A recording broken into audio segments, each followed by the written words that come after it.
two. Yeah. Yeah. 1, 2, 1, 2. Testing 1, 2. Hey, hey, hey.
Hello everybody, and welcome to all our G20 colleagues. Welcome to all our South African colleagues. Welcome to all our University of Free State colleagues, and I'm hoping I'm welcoming some of our Bloemfontein residents and citizens. And of course, welcome to those who are joining us online at this Research and Innovation Working Group of the G20 side event. We are here today to talk about shaping a brighter future for women and girls in science. Now, the South African presidency aims through its work over this year to advocate for gender-responsive science, technology, engineering and mathematics program, and later today we've heard of a STEAM where we include arts, and later today we're also going to hear about a second M where we include manufacturing. So to do that, we are trying to push for increased funding for women-led research and innovation, to facilitate international collaboration, particularly to share best practice to bridge the gender gap, and to integrate the interests of the unique challenges and contexts of the G20 countries in relation to women in STEM careers. So for this specific event today, we are drawing on our South African and African experience very much. And we want to highlight the challenges and systemic barriers, but we want to also share a conception of diversity as a driver of innovation. Very importantly, we want to bring best practices and the idea of developing actionable strategies. And we do this by celebrating achievements, and most importantly, before we hopefully and after and over the last few days, we've been creating an opportunity for networking and mentorship, and we hope that after this event we will have more opportunities for that. So in thinking of this event, I thought it was fitting that it is shortly after the UNESCO Women and Girls in Science event annual day. And we have the International Women's Day coming up in March. So the UNESCO has put a stress on leadership, women leadership in STEM. And the International Women's Day has a very simple but very powerful theme that I think we need to put at the back and underlying everything we discuss and do today. And that is accelerate action, which links to our idea of putting forward actionable strategies. So our program, hopefully you had a chance to download it from the QR code that we had up earlier. Our program has 3 parts. The first one is very short, and that will be a welcome from our core partners in organizing this event. The second part, we will have 2 scene-setting keynote addresses.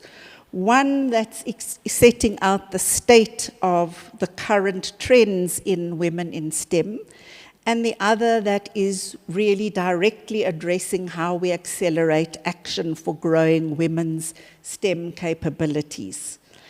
And then the third and largest part of our program is a panel discussion. What does it take to shape a better future where women and girls can thrive in STEM careers? And again, this will be the opportunity for us to think how we accelerate action. So let us move to the first session. I am going to introduce all 3 speakers at once. First, we have Imran Patel, Deputy Director General in the Department of Science, Technology and Innovation, South Africa. Second, we have the Chief Executive Officer of the Human Sciences Research Council. And third, you've all met Dr. Ezra Clark, who is the Chief of STI Policy in the National Sciences sector of UNESCO. So each of those have a chance to share some welcoming words and to put some questions and issues on the agenda to help stimulate our thinking and our discussion. So thank you. Over to you, Imran, Sarah, Ezra, in that order.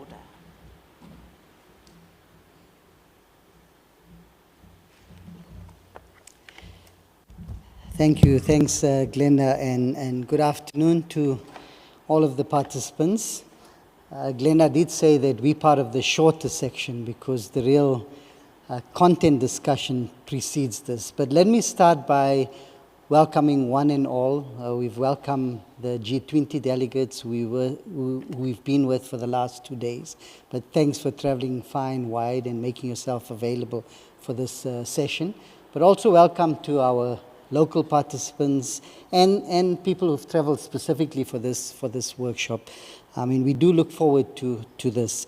I bring you greetings in the name of our Minister and Deputy Minister who were both not able to join this important session. But I can say with confidence, and I have some of my colleagues here, that the issue of diversity, inclusion, especially inclusion in a whole range of dimensions, is a key theme that continuously gets stressed. As part of that inclusion agenda, the whole issue of women in science is of great significance. Now, in terms of just some of the kind of areas, and I look forward to, I want to just build on the comment, Glenda, that you made around accelerated action. I think that is clearly something that we require. We've had many discussions. The challenges are well known, even though there are some debates now about the value of diversity and inclusion. But our own experience have shown that you can't build the kind of society that we require on the backs of a few. The challenges that we have requires the efforts of all. It requires diverse views, diverse orientations and understandings of the way that we're wanting to do. So the challenges that we face are not going to be solved if we don't deal with the issues of diversity and inclusion. Can I just move this? So the problem statement is well defined. I think we have encountered challenges in the progress that we've achieved over time. And part of that achieving progress moving forward requires us to be a lot more targeted and focused in particular areas. In the South African instance, as an example, we've been looking, as part of my portfolio, we've been looking at the data and the numbers, and it's clear that there are particular areas that require accelerated action. The engineering, the computer science areas, etc., are kind of significant areas, and it's not just, we've seen some research work that kind of narrows it down to simple single factors like interest in these areas. There are a range of factors. These are multidimensional challenges.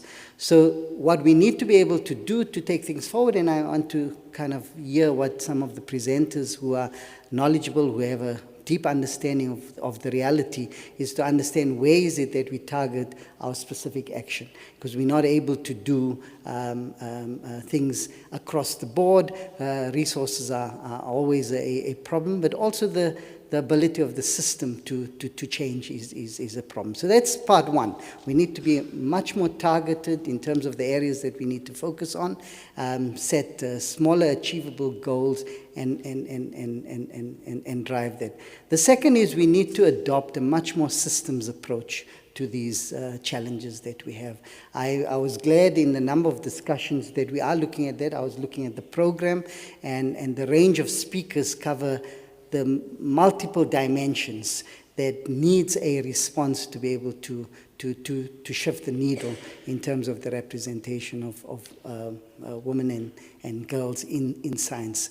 These include deep-seated challenges like workplace culture, the nature of the industry, the nature of the challenge, and other kind of factors, funding, support, mentoring, etc. We think in South Africa we have a number of useful instruments that we've put in place. Part of our challenge is, from a policy perspective, is to bring that together into a much more coherent policy mix in order to accelerate action. So a policy mix approach, I think, would be able to get there in terms of where we're wanting to go to. And then I want to just conclude my brief remarks by highlighting that I was looking at the theme, and it said, shaping a brighter future for women and girls in science. And I think we need to change that to say it's, women and girls in science is shaping a brighter future for all of us, in a sense. So this notion that that there's a different science, there's one science system, the kind of challenges that we face requires everyone to be on board. So it's not, in some instances, it's not charity, it's not something that we have to do reluctantly. We need to do it in a kind of a purposeful way. So I look forward to the discussions, and I think I speak on behalf of the DSI. We welcome opportunities like this nowadays, not just simply to have another dialogue, but to take careful notes of the kind of action items that emerge. Some of them sometimes just give more money, which might be difficult, but those we will even address. But more importantly, if there are changes that we need to be taking at the governmental level to create a more enabling environment for things to be accelerated, then that's something we would do. So we look forward to this process running its course. And then from the HSRC and the UNESCO colleagues, congratulations on pulling this together at short notice, I'm told. And then look forward to you coming back to us with a sense of what it is that we can do to accelerate action. So I look forward to the conversations and discussions, and wish everyone well. Thanks.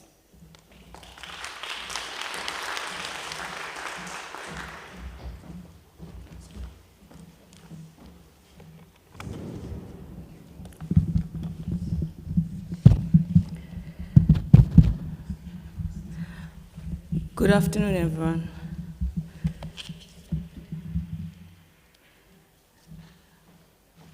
It's not in my notes, but I thought that would be not proper for me to acknowledge the fantastic HSRC team.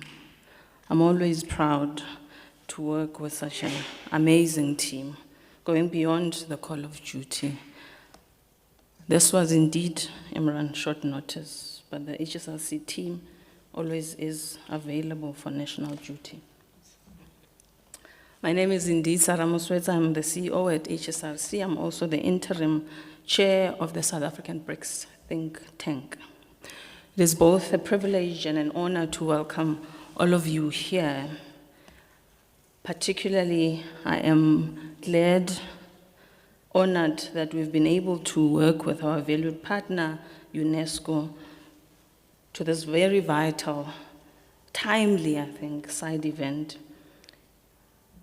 We are also at the University of Free State. The University of Free State students have really honored us. And for some of you who are South Africans, you'll know what I'm talking about. We are gathered here to talk about the persistent and underrepresentation of women in STEM, but I also want to highlight in leadership, in peace building, and innovation fields. This event coincides for us as South Africans with an untimely passing of Sinamile Masango, South Africa's first Black nuclear scientist. At just 37 years old, she was a trailblazer, an inspiration, a role model for countless young women across our country. Many South Africans thought of her as the queen of science, a woman who broke barriers, defied expectations, and paved the way for future generations. Her passing is a profound loss, but her legacy serves as a reminder of what is possible when women are given opportunity to lead, particularly in STEM, particularly in innovation fields. Science, technology, engineering, and mathematics,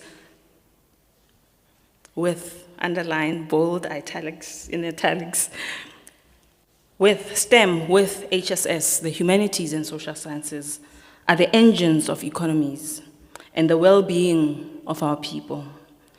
Yet, despite the decades of advocacy, policy interventions, and growing awareness, women remain significantly underrepresented in these fields. This is not just a loss for women, it is a loss for science, for innovation, and for humanity as a whole. As we imagine this issue today, as we examine it, and I'm looking forward to learning from our keynote addresses, and I've met one amazing person who's an engineer, and for you who know some of my utterances, jokes about engineers, today I met a very progressive one. We must acknowledge that gender inequality does not exist in isolation. The triple challenge of race, of gender, of class continues to shape access to opportunities the world over. Women from historically marginalized racial and socioeconomic backgrounds face even greater structural barriers in STEM. Barriers are often invisible. These barriers are often invisible, but deeply entrenched, whether through unequal access to quality education, systemic biases in hiring and promotion, or limited representation in leadership roles. These intersecting inequalities demand, I agree, accelerated action by all of us. We must understand this as a structural inequality, the ways in which social systems, and Imran spoke of this, social systems, institutions, policies create and maintain disparities. For me, we must act decisively to end this, be it from targeted funding to gender and race responsive institutional reform, to global mentorship, and this is why we're partnering with UNESCO, global mentorship and leadership networks. As I conclude, South Africa's G20 presidency provides us with a unique opportunity to move from dialogue to action, accelerated action. Let us use this platform for me and for all of us to forge partnerships, and we've started already, to influence policy and create a legacy of transformation. As we honor Sinamile, her remarkable contribution, let us commit, for me, to ensuring that the path she paved remains open for many more to follow. May her life's work inspire us to redouble our efforts, not only to celebrate the achievements of women in STEM, but to actively create the conditions for their success. I look forward to the insights that will emerge from our conversations today and after today, and more importantly, to concretize, to specific and concretize our accelerated actions beyond this room. I know that together we can build a future where gender equality in STEM innovation with HSS is not just an aspiration, but a reality. Thank you.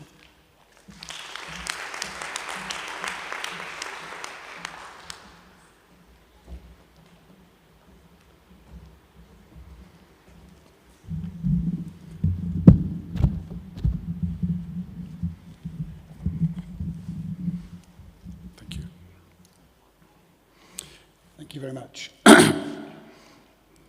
Excellencies, G20 members, distinguished guests, ladies and gentlemen, it's my honour today to join you on behalf of UNESCO for this important event focusing on celebrating and advancing the role of women and girls in science. So my sincere thanks to the Government of South Africa, the Human Sciences Research Council, and all the partners for bringing us together to discuss concrete ways to accelerate gender equality in STEM. Science in the 21st century, at its best, is dynamic, collaborative, and diverse. We all know it's a powerful tool for solving global challenges, from climate change to public health and technological innovation. But for science to reach its full potential, it must be inclusive. And this is why the International Decade for Sciences for Sustainable Development, which runs from 2024 up to 2033, calls for strengthened global cooperation in science and, importantly, has gender equality as a central pillar. Yet, despite some progress, women still represent around only a third of the global scientific community, and this figure doesn't seem to be budging much. In some countries, fewer than 10% of researchers are women, and in G20 nations, only around 22% of STEM jobs are held by women. So we can see much progress needed. And these figures are more than just a matter of fairness. They also represent a vast untapped potential for innovation and for excellence. So aligned with its two global priorities of Africa and gender equality, UNESCO is committed to addressing this disparity. And a year ago, we launched the Call to Action, Closing the Gender Gap in Science, a global initiative to mobilise multi-stakeholder action. And hopefully on your way in you picked up a copy of the Call to Action, and if they're all gone, I apologise, but it's available on our website. You can download a copy from there. And as I said, it's a global initiative to mobilise multi-stakeholder action. And since the launch, it's reached thousands of individuals and organisations, fostering collaboration and sharing good practices worldwide. And those G20 members will recall that this was also recommended in the G20 recommendations on diversity, equity, inclusion and accessibility in science, technology, innovation from this working group, from the Research Innovation Working Group. And as was just mentioned in the introduction, 2 weeks ago on the 11th of February, UNESCO hosted an event entitled Unpacking STEM Careers, Her Voice in Science, at our headquarters in Paris to mark the 10th anniversary of International Day for Women and Girls in Science. And we had over 1,800 participants joining in person at headquarters and online. And the discussions there really emphasised the need for stronger policies, better visibility of women scientists in the media, and dismantling some of the stereotypes which can hold women and girls back. Now, my colleague Ravani shortly will be sharing with you some of UNESCO's concrete actions in this area, but let me just take a moment to highlight one of UNESCO's, perhaps we consider, most impactful initiatives, and that's the L'Oréal UNESCO for Women in Science programme. So for over 25 years, this programme has supported and recognised female scientists at different stages in their careers. Since its launch in 1998, it's awarded 132 international laureates and more than 4,300 young female scientists. And notably, 7 of these laureates have gone on to win Nobel Prizes. And today, I'm delighted to see among the distinguished speakers we have with us 2 exceptional scientists who are ambassadors for our For Women in Science network. Professor Karisha Abdul Karim, which we're very glad to have with us, and Hiya Ilu, who you'll hear more from later in the subsequent sessions. So these achievements really we need to highlight to see the importance of investing in women's scientific careers and ensuring that they have the resources, the opportunities and recognition that they deserve. However, recognition and awareness on their own are not enough. We need stronger policies, we need greater investment in women-led scientific enterprises and a cultural shift that actively promotes and values women's leadership. And we heard the importance of women's leadership in some of the earlier speakers in STEM. And we must also ensure that gender stereotypes and biases in science are increasingly dismantled, that educational pathways for girls in science are opened, and that young women in science have role models, mentors and networks that empower them and enable them to see themselves as scientists, engineers and innovators of tomorrow. So to conclude, really to say by working together, we can ensure that science benefits from the full diversity of human talent, because a more inclusive scientific community is a more powerful tool for innovation, progress and global impact. Thank you very much.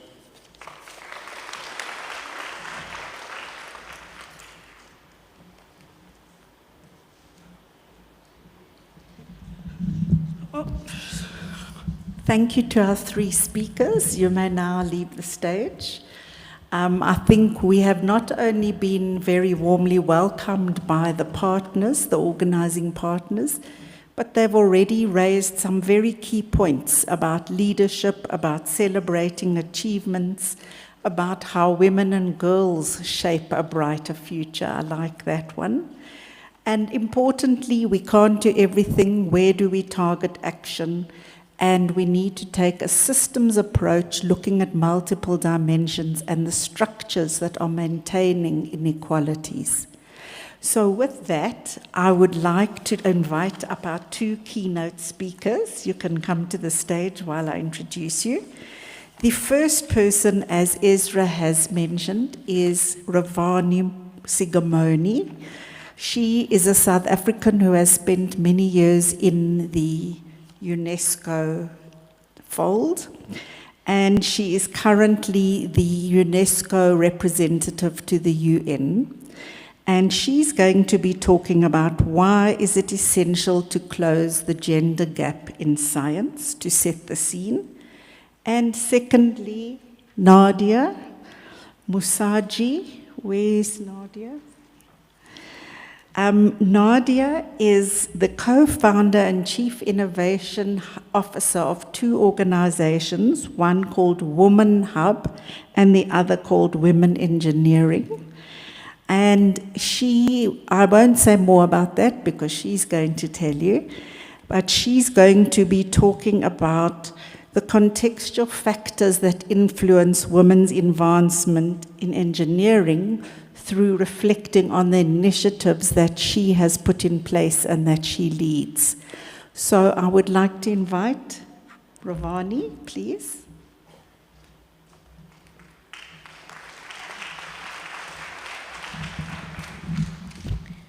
Thank you, Glenda, and good afternoon, everyone.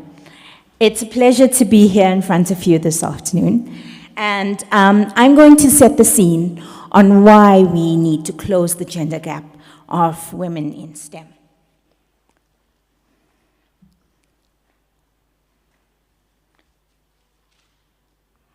Oops. Okay. So, food for thought. Women and girls continue to be excluded from participating fully in science. According to a UN study in 14 countries, the probability for female students to graduate with a bachelor's, master's, and doctoral degree in science-related fields are 18, 8, and 2%, respectively. While when we look at the male students, they graduate with twice the percentage in bachelor's degrees, more than twice in master's, and almost 3 times, and exactly 3 times, in PhD degrees. So we have a problem with getting women into STEM. Also, when we look at the global gender gap, according to the World Economic Forum, at the moment we've closed the gap by 68.5%. Which the good news is that we've actually closed the gap by a further 0.1% compared to 2023. But this means that in order to get parity between male and females, we need 5 generations of young people. And when we look at STEM specifically, the representation of women across seniority levels in STEM and non-STEM fields, we find that when young people enter these fields, and this was the World Economic Forum again in 2023, in the STEM fields we had only 28.4% of young people, 29.4, whereas women in non-STEM fields made up 56.6% of the workforce. However, at the CEO and higher levels, we find that women were at almost 30% in non-STEM, and then in the STEM fields, we only had around 12% of women in STEM.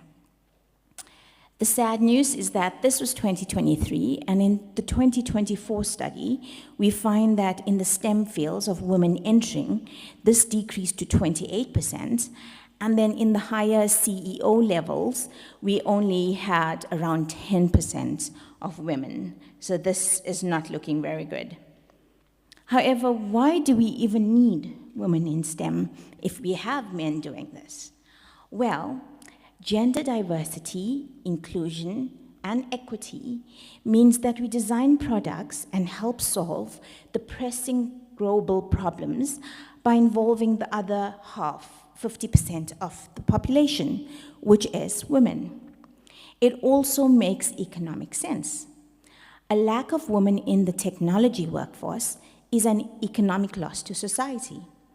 Doubling the share of women in the tech workforce by 2027 could boost the GDP in Europe by 600 billion euros. So as Ezra talked about the call for action of women in STEM, we also UNESCO did a study of 700 female scientists around the world, and they were asked, what do you think would be different in your field if more women were involved? And they said that we could have better ethical standards and more humanistic science, inspiring role models, improved working conditions, greater creativity and innovation, as well as more inclusive research. They also said that we can have more creativity, which is resilience and creativity in the STEM fields. More inclusion, we can have more collaboration, and also fostering collaboration and inclusion, and more role models by being women in STEM and seeing them in these fields. So when we look at the Sustainable Development Goals, and we know there's 17 of them, if we focus in on Sustainable Goal 5, and we look at the SDGs right now, today where we are, we find that in terms of gender equality around the world, and this is achieving gender equality and empowering all women and girls, not many countries around the world have achieved gender parity. But we also find that on the African continent, we have many roadblocks. This is today. But if we look at the trend, so looking into 2030, we see that the world is moving towards a brighter future. We see more countries that are green. South Africa is green, which is getting closer to the SDGs. Namibia has achieved parity in Africa, and there are other countries as well that are moving towards this. So this is definitely a positive sign. When we look at women in STEM, we see that women hold less than 25% of science, engineering, and ICT jobs in 2022. And this was from a policy brief done by UNESCO looking at women in science and technology. We also find that they occupy just over 1 in 5 technology positions in companies. The digital transformation is currently led by men. Women constitute only 26% of employees in data and artificial intelligence, only 15% in engineering, and 12% in cloud computing across the world's leading economies. According to our Director General, Audrey Azoulay, she said that in the G20 countries, the proportion of women working in STEM is plateauing at 22%. This situation undermines our collective ability to innovate and respond to the pressing challenges of our times, such as climate change and digital transformation. This was in the report Changing the Equation, which was produced by UNESCO at the end of the Brazil G20. So when we look at women in STEM around the world and in different countries, this is from the UNESCO Institute of Statistics database. We find that on average, only 35% of STEM graduates in the world are women. When we look at the first column at Sub-Saharan Africa, we see that leading the way is Tanzania with more than 50% of women in STEM. And second is South Africa with around 48%, and then the other countries that we get in Africa. Across the world, we find that in the Arab states, there's a much better distribution with more women, closer to 50%. And then in what's quite surprising is that Samoa has almost 70% of women in STEM. When we look at students in tertiary education, we find that the trend around the world is that we have more women going to universities and thus more women graduating from universities. However, circled in, as you can see, in Sub-Saharan Africa, this is not the trend. We have more men going to university and thus more men graduating. And once again, we find that in terms of STEM, we have very few women going into STEM around the world. Sorry. When we look at the participation of women in research in STEM, as Ezra mentioned as well, we have only 1 in 3 women who are researchers. Women hold less than 25% of science, engineering, and ICT jobs. A mere 17% of inventors in international patents were women, and women are 2 times less likely than men to know how to write a computer program. So last year, the UNESCO office, the Regional Office for Southern Africa did a study on women in higher education and STEM for 9 countries in Southern Africa, including South Africa, Botswana, Namibia, Zambia, Zimbabwe, Eswatini, Lesotho, Malawi, and Mozambique. And what we found was when we broke that up, so we had 33 institutions in those 9 countries who participated. We found that in those countries, in terms of science, we have found parity for women. But when we look at technology, and especially at engineering, we have very few women, less than 30% of women in those fields. When we look at the enrollment at universities, again, we have a high percentage of women at universities. So this means that Southern Africa follows the global trend of women at universities. However, in STEM, once again, we have less than 40% of young women in STEM careers.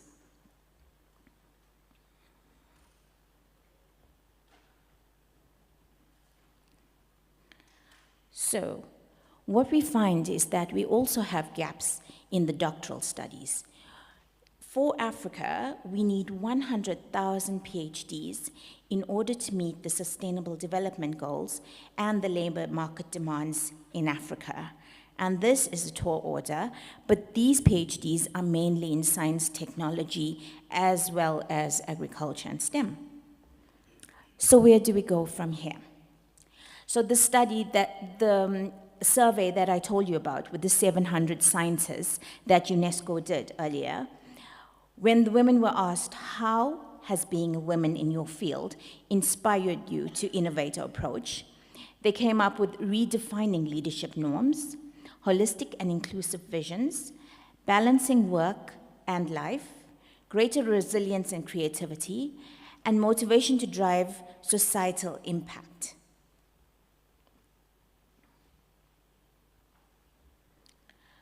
So what can we do? Well, one of the things is join the UNESCO call of action by closing the gender gap in science. And as Ezra told you about the conference that was done on the 11th of February this year, well, we want you as scientists and as people in this room to share your thoughts, to tell us what you think, what will be different if more women were involved in science. And we'd like you to be part of the community of the call of action. So what we need to do, in conclusion, for getting more women and girls in STEM, is to thoroughly review STEM policies to ensure that there is a gender component. 68% of countries with STEM policies, only half of them support women and girls in STEM. We need to empower young women with knowledge and information about STEM so that they can make informed decisions in their chosen paths of studies. We need to develop tools for data collection in STEM, especially disaggregated data. We need women mentors and programs to encourage young women to take up STEM. We need recruitment and promotion target systems for women in STEM in countries all over the world. STEM conferences like the UNESCO African Union First Continental STEM Conference, which was held in Addis in 2024, brought together policy makers, women scientists, and innovators. We need more of these. We need exclusive research funds for women in STEM. We need institutional and childcare support in terms of mentoring, childcare facilities that can be provided. And we need retention monitoring systems to ensure that targets are met and that we have these policies such as the UN Sustainable Development Goals, Agenda 2063 of the AU, and these are policies that we should use in order to get more women into STEM. Thank you.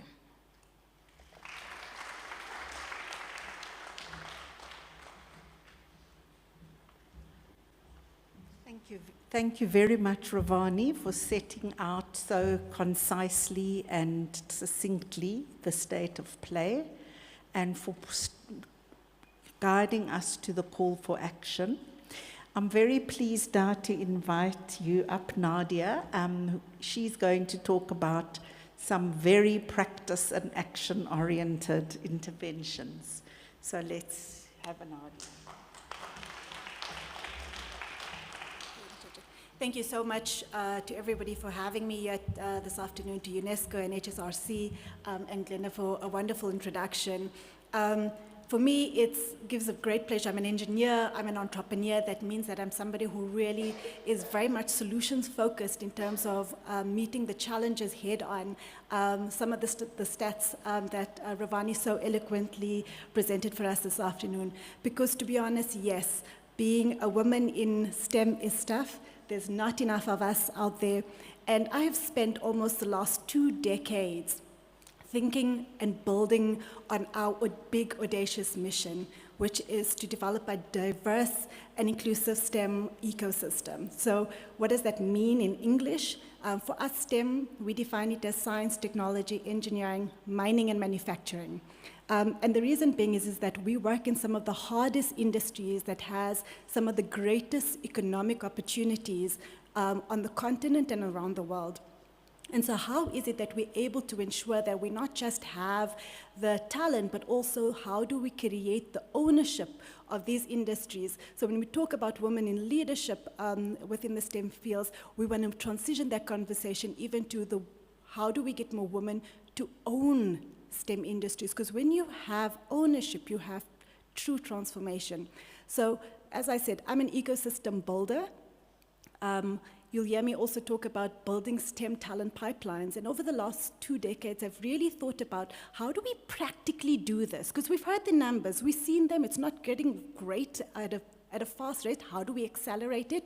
To be honest, the World Economic Forum usually says that I will be 167 before there's gender parity in my country.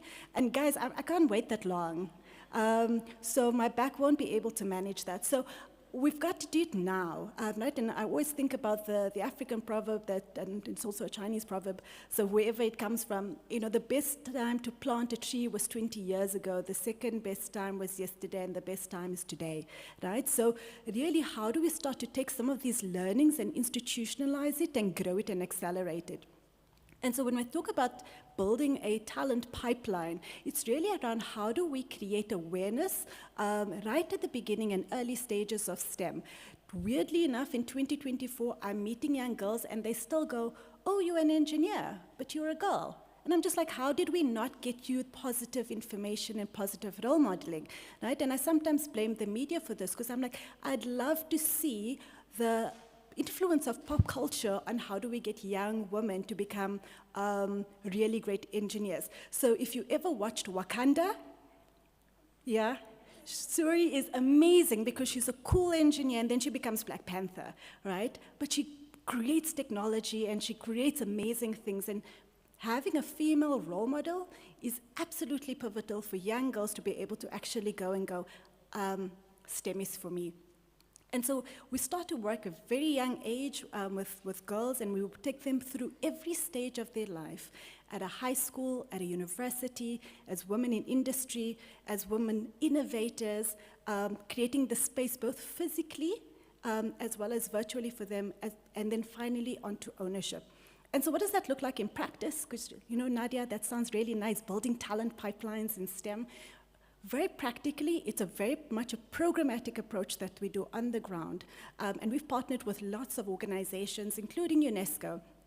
And one of our biggest programs is the 1 Million Girls in STEM program, to be able to create that awareness for girls around the world that STEM is for everybody. Because you can't be what you can't see. And so we need to be able to visualize and verbalize that STEM is for everybody, and that actually engineering is not that tough.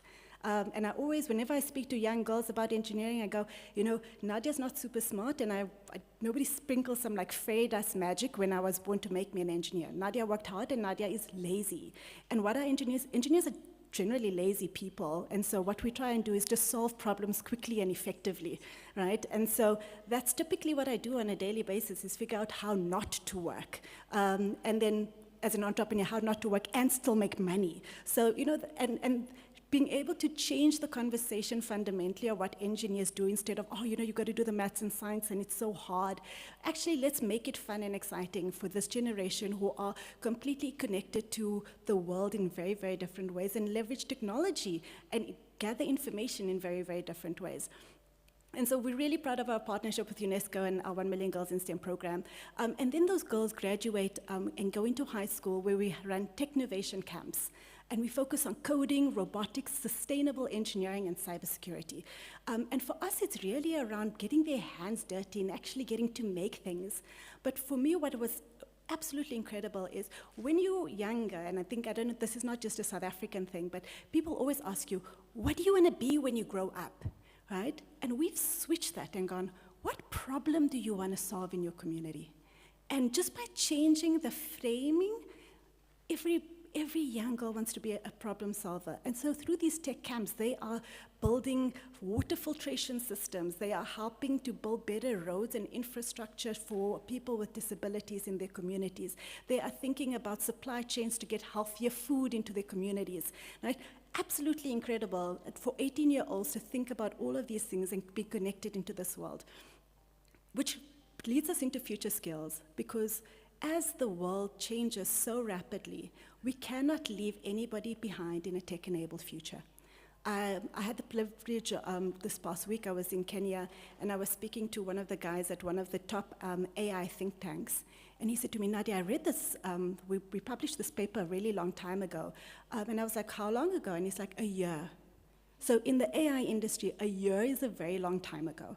And so how do we skill up young people in a world that is changing so fast?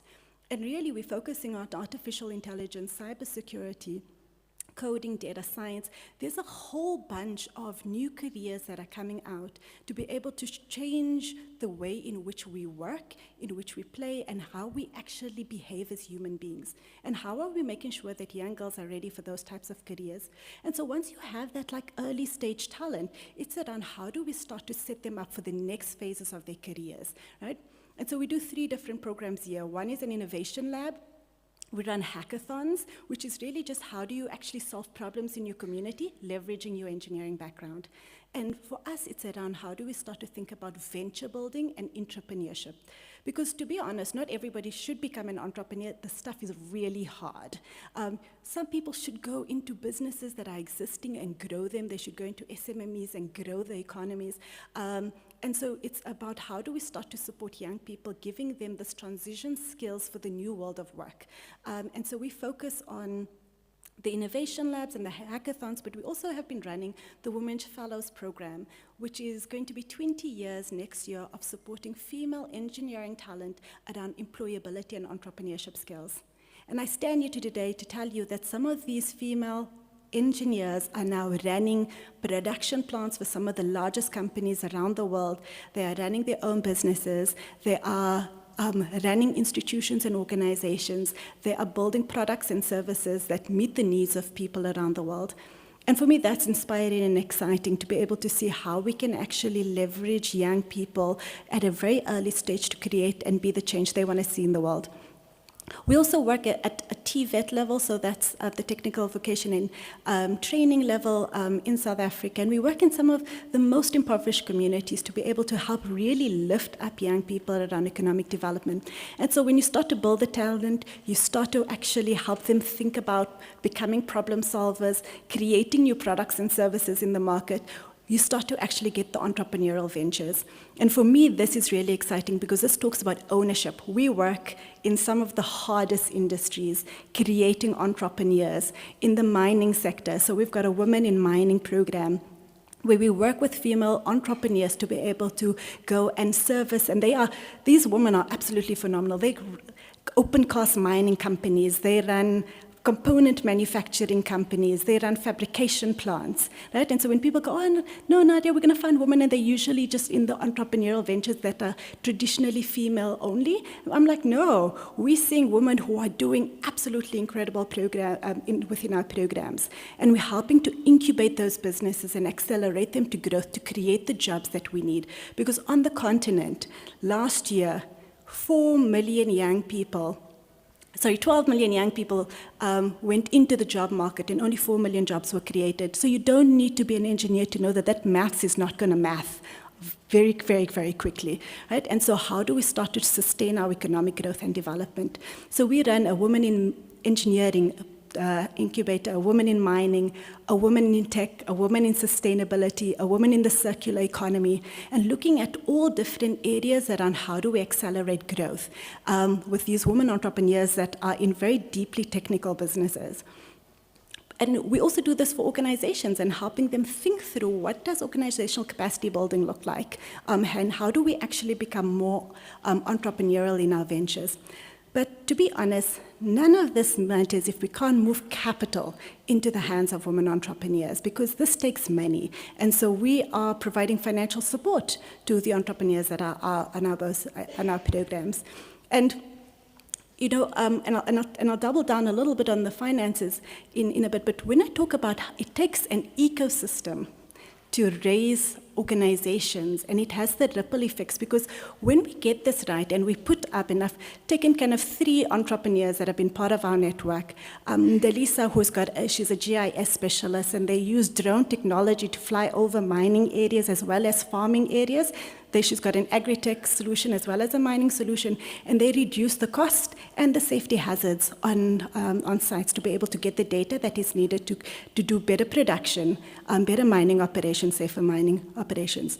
Chofelo, she actually runs a company called Sipsum Africa, and they make juices and now she's building a better manufacturing process, leveraging artificial intelligence and technology to reduce the costs.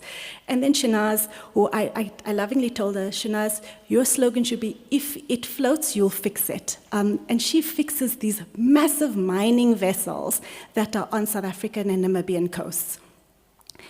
For some of the largest diamond mining companies in the world. So marine engineering, heavy manufacturing, drone technology, these women entrepreneurs are doing incredible things. But we need to be able to create the space both physically as well as the emotional, psychological, and every other space available. So what the things we've been doing is physically building spaces for female entrepreneurs, and we've got 3 in South Africa, in Cape Town, Johannesburg, and East London. And what is special about our spaces is that our female-focused spaces. So they've got the latest technology in our spaces. We partnered with Cisco, so we've got secure fintech labs, we've got full-stack observability labs, we've got VR labs. So if entrepreneurs are building, they can come to our space and actually build in the space. We're democratizing access to very deep, very expensive technology for ordinary entrepreneurs.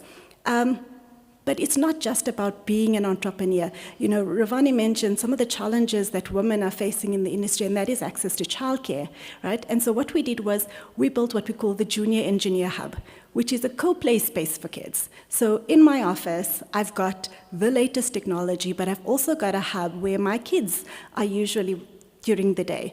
And the stuff in the hub is all STEM focused. So there's 3D doodling pens for them to go and draw and design. There's building blocks and Lego. There's a climbing wall. There's also a PlayStation 5 with VR glasses, right? So we really cover all STEM for the kids. And sometimes I actually find some of our male visitors meandering down to play PlayStation 5 in VR, right? They say it's research. But what we want to do for young people is we don't just want them to be gamers.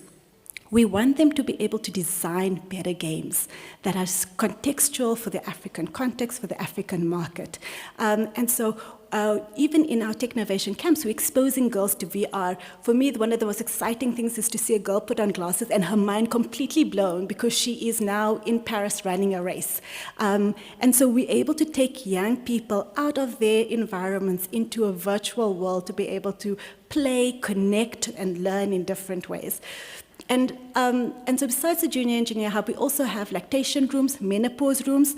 We actually are looking at renovating one of our hubs and actually putting in a rage room, because honestly, being a female in STEM is so hard. We just want to get angry, but we can't because we've got to always keep it together. So rage room may be the way in which we get all our frustration out. But it's really around thinking about what is it that women need. And when we get it right for women, we get it right for the men too.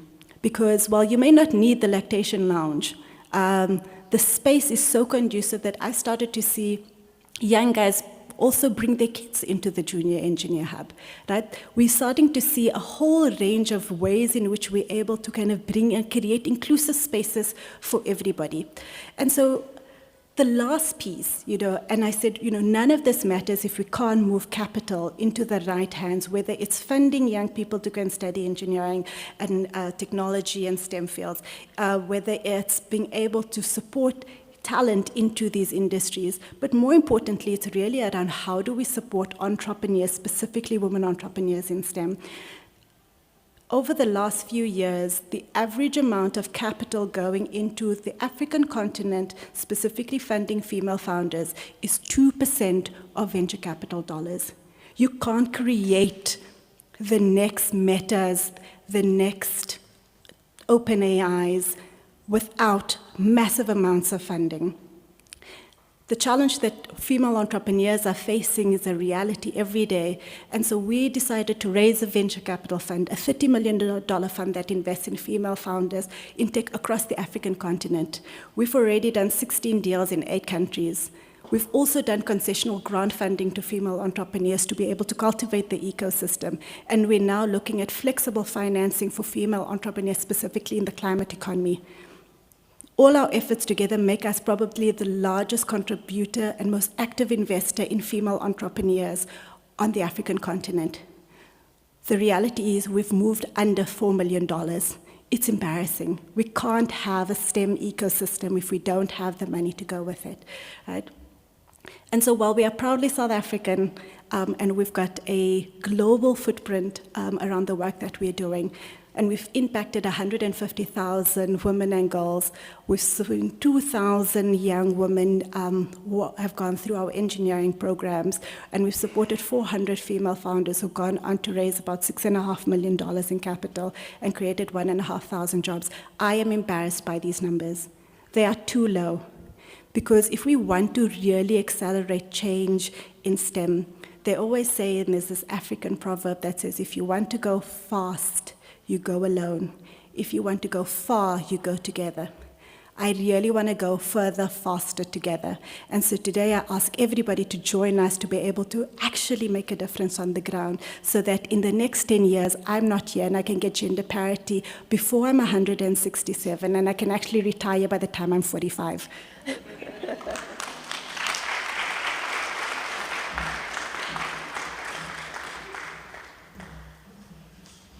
Wow, wow, wow. I think we need to give that another round of applause. We asked for actionable strategies, and there we have them. At this point, I have a couple of minutes to take any comments from the floor. If you want to add any actionable strategies or questions, we can take 2 or 3.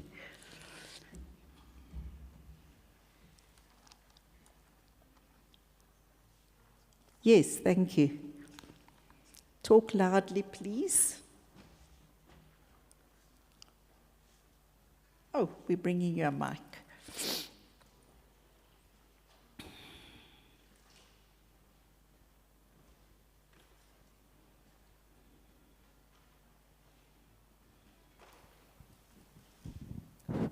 Thank you. Given that many women seek stability and guaranteed career prospect, how can UNESCO address the challenges that in STEM field, it often takes decades, sometimes 30 years of education and research just to secure an entry-level job with minimal financial security, even with a master's degree? What policies or initiatives can be implemented to make scientific careers more accessible and financially sustainable for women? Thank you. I'm going to take these questions and comments as agenda setting and as food for filling out. There's somebody at the back there. Oh, do you want to take the front one first while you're here? We're giving the crew member a workout today.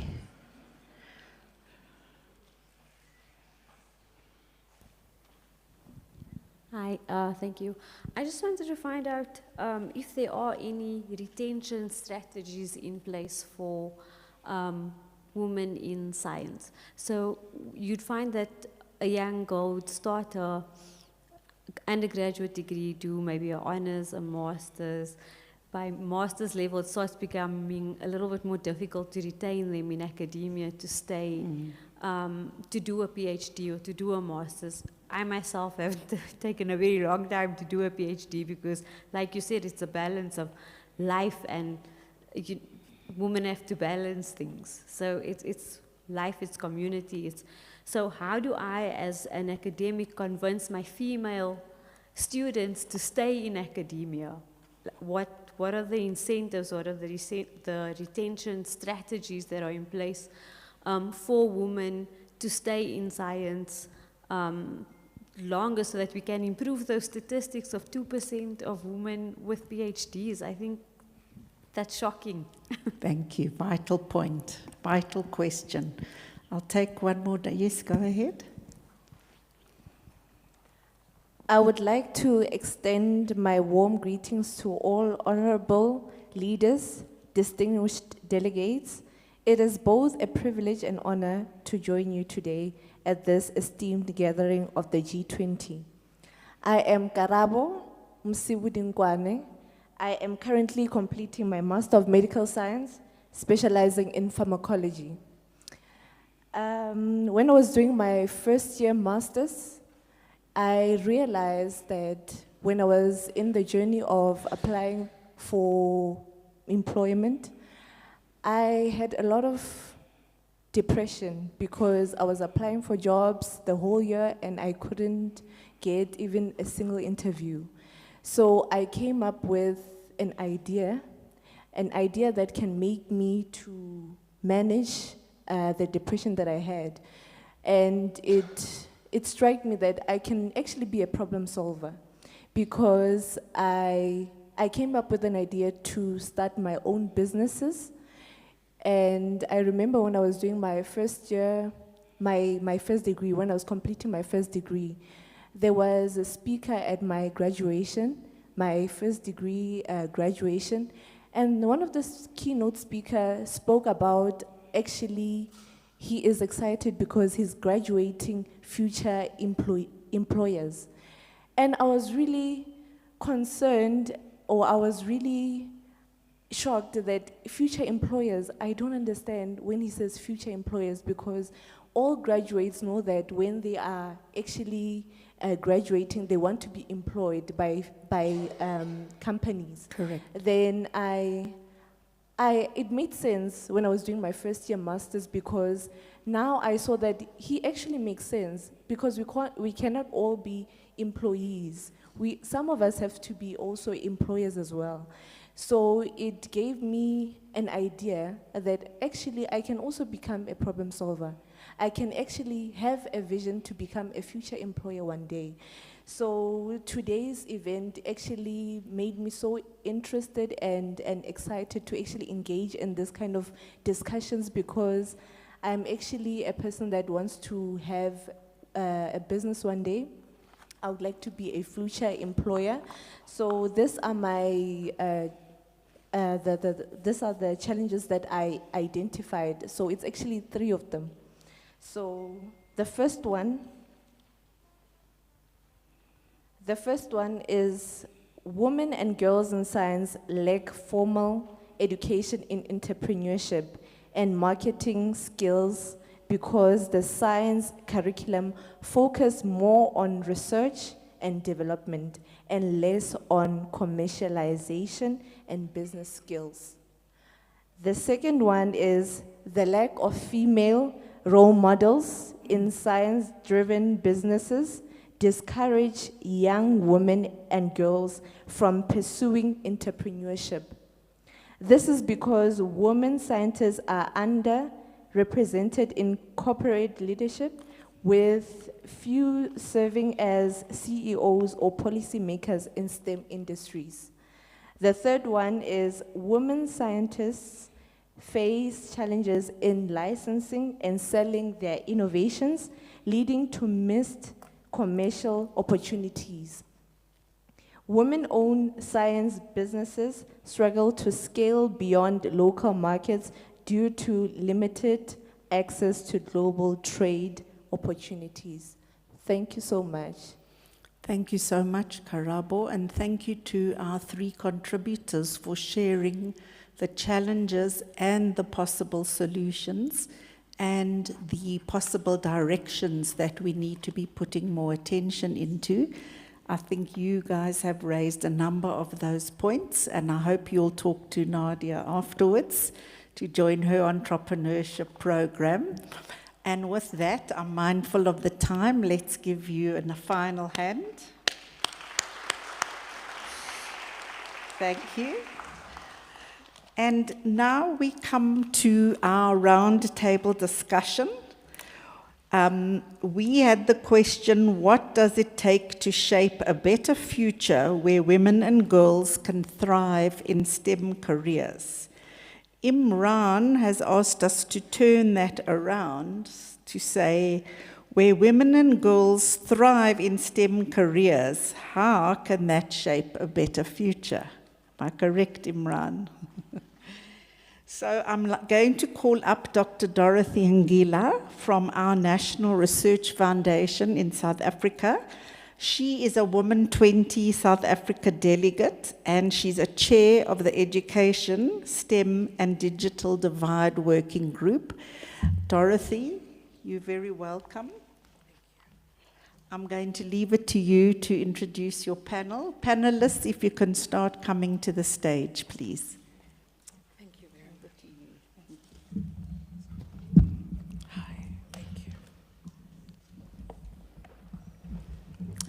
I want to start by introducing the panelists today as they come up.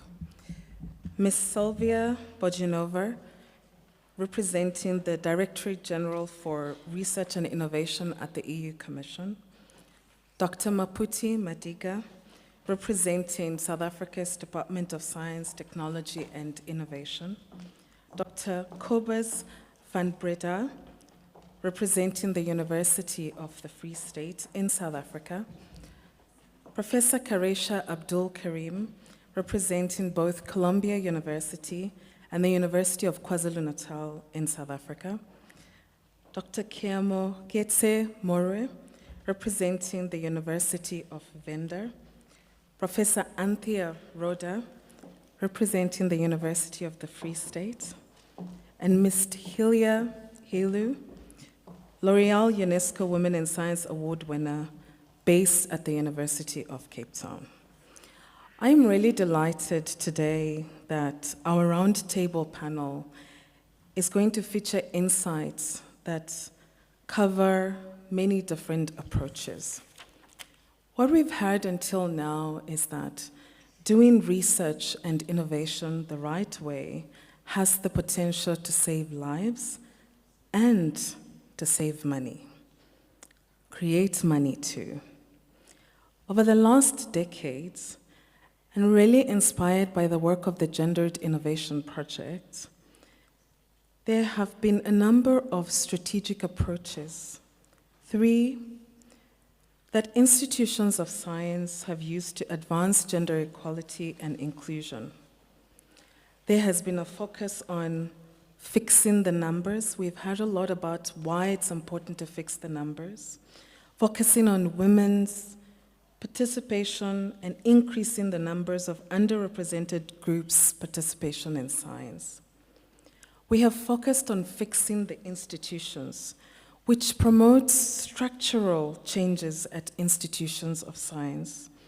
We have also focused, thirdly, on fixing the knowledge, which is my current preoccupation, or what we call gendered innovations, which centers around stimulating scientific excellence by integrating sex, gender, and intersectional analysis into research. What does it take to shape a better future where women and girls can thrive in STEM careers? Those 3 approaches, I believe, are really critical to think of, and this panel is inclusive of colleagues that have been working across these different approaches. The question that we are posing today is intentional. It is considered, and it is informed by the recent, and especially in the post-COVID pushbacks of conversations and actions regarding gender equality and inclusion more broadly, but also globally. I want to start with you, Ms. Bojinova. Please could you provide some insights, especially at least 2 of them, of key initiatives established by the EU to promote gender equality and inclusion in science? Thank you.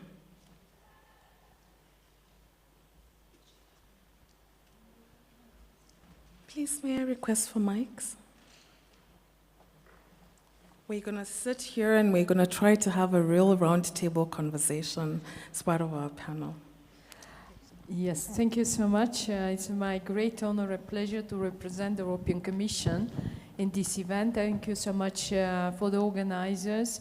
For the European Union to work on empowering women and girls is a very important issue.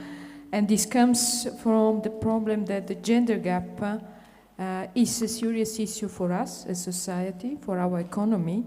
And it is not only a question to empower women and girls, but it's actually a question how to make sure that they have equal access to the same opportunities. What exactly the European Union is doing? First, on the policy area, we have created already for more than 10 years our European research area, the European education area, and for 2 years the European innovation area. In the European research area, we have started a number of policy initiatives, and one of them is exactly on the issue how to close the gender gap. Because also on our side, in the European Union, we have very worrying statistics, and these statistics show that even only 48% of women graduate in the STEM area, then only 19% of them will be able to obtain an at-present and professional position. So obviously, there is a serious gap, or we call it the Likely pipeline effect. So for this reason, we have adopted a special action where all our EU member states and also countries which are associated to Horizon Europe, our current 9th framework program for funding of research and innovation. This action is has the area, the task exactly to promote gender equality and inclusiveness in European research and innovation. And we have produced, only in the course of the last 2 years, 4 very important deliverables. First, we have developed a policy coordination mechanism for gender equality plans and policies. We have created a strategy to counteract gender-based violence and to ensure gender equality in a working environment. We have produced a strategy to strengthen gender equality through gender mainstreaming, and also a strategy to integrate and evaluate the gender perspective. But in more practical terms, with already the previous work program, we have introduced an obligation, and this is now obligation in our Horizon Europe program, that each organization, research organization, public body who would like to apply for funding in Horizon Europe has to have the so-called gender equality plan. What is the gender equality plan? Because for us, we have seen that this plan has brought a lot of changes in organizations applying for funding in our program. The gender equality plan is a set of actions for organizations that aim to promote gender equality through institutional and cultural changes in research and innovation for this organization. And this means that the organization has to explain in this plan and then to implement, of course, concrete measures and targets on work-life balance and organizational culture, on gender balance in leadership and decision-making, on gender equality in recruitment and career progression. Since 2022, this is a criteria, which means that if education wants to be funded, it has to prove that this plan is adopted and it is implemented. Also, we have in the meantime started funding through Horizon Europe of projects which are teaching organizations how to make sure that the gender gap will be closed. Only last year, for example, we have launched a project which will be developing a manifesto on gender-inclusive STEAM education and careers by piloting and fostering the integration of STEAM approaches in STEAM education. And we expect that this will bring further improvement for the work of high schools, academia, public authorities, and industry stakeholders. I'll stop here and hope to be able to participate later in the discussions. Thank you so much, Dorothy. Thank you very much for that. It's really important for us to understand the ways in which we fix institutions, and what you've just outlined are really clear policy directions that you have taken so that we can enable those structural changes that we are looking for. I would like to come to you, Dr. Madiga. Very similar question, and what I want you to focus on is also the 2 key learnings from implementing the programs that you've been implementing in the South African government perspective. I'm going to ask all the colleagues, there is so many of us, I want to make sure that all of us who have taken the time to really commit and prepare for this have the chance. And so if we could be brief, if we could focus on action, 2 at the most of the initiatives, I would really appreciate that. Thank you. Dr. Matika. Thank you so much, Dorothy. Good afternoon, colleagues. My name is Maputi, and I'm a representative from the Department of Science, Technology, and Innovation. And from our side, we are guided by the 2019 white paper on science, technology, and innovation, which really emphasizes the importance of inclusivity, transformation, and partnerships to address the development of human capabilities. And we do recognize that gender disparity remains a significant challenge in the fields of STEM globally. However, if you look at the 2023 NACI report on facts, facing the facts, you will see that we have made significant milestone in gender representation in South Africa higher education sector, where women now constitute 51% of teaching and workforce at universities, and actually 45% of researchers in South Africa. So you can see that there is progress in South Africa in terms of gender equity. Some of these initiatives that we have include, are actually run by the South African Agency for Science and Technology Advancement, which is at grassroots level, where they run science outreach programs that are targeting girls at schools, which in promoting STEM careers through their workshops, competitions, role modeling, and they also host the National Science Week each year so that women can highlight their contribution to science. There's also the African Girls Can Code initiative. I'm really excited by Nadia's work that she's doing. It's really amazing, where this initiative trains young girls in coding, robotics, and digital skills. So I already see partnerships here with Nadia's work. We also have the Techno Girl, where in partnership with UNICEF and the Department of Basic Education, where they provide job shadowing opportunities for girls. We also have a various of initiatives where we support postgraduate students for their studies, providing them with bursaries, and we also have research grants that we allocate for women. And on these programs, there are clear equity targets that are set to increase women representation.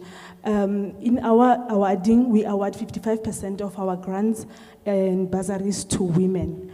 And we also have centers of excellence. We also have SACHI, where there are strategic interventions that are focusing on high impact research. And really, we need more work on these high level ones because there is less representation of women on these ones.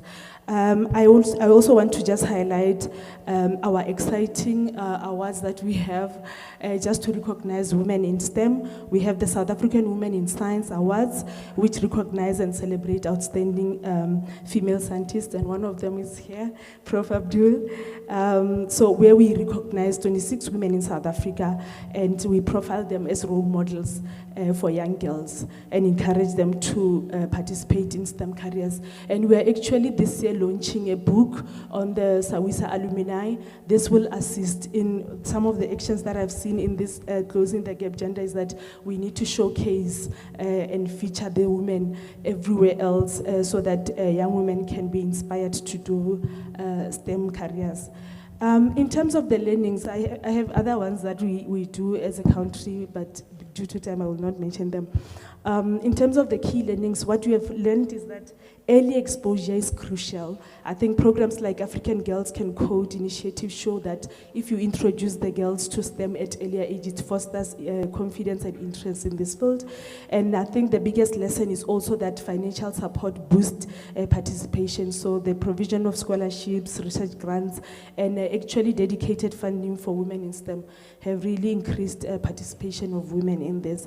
And lastly, I think this was mentioned, is that, in us addressing this issue of systemic barriers, we need to ensure that our policy goes beyond education and actually include workplace transformation and leadership development. I will stop here. Thanks, Dorothy. Thank you very much, Dr. Madiga, and really for also reminding us that this conversation that we are having, it takes a focus on human capital development pipeline. It's not just about one target area, it's across the whole pipeline, which confirms and really speaks also to the messages that came before us. I'm going to go now to Ms. Ilu and Professor Karim. We've heard the policy space, and I want to hear more about your experiences as women in science. I'm going to start with you, Prof. Karim. You are a celebrated, established, and award-winning female scientist, and we want to find out from you, as we focus on celebrating and thinking about role modeling, what would you say are 2 key moments that shaped your career? Dorothy, thank you very much. So let me start by thanking the organizers for the opportunity to be part of this distinguished panel, and the previous speakers for actually laying out the landscape so well, for the luxury we can no longer afford with the complex challenges facing us.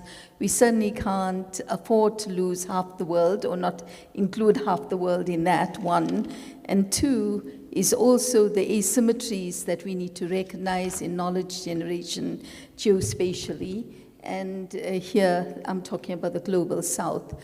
So to think about 2 moments, I think, is quite something.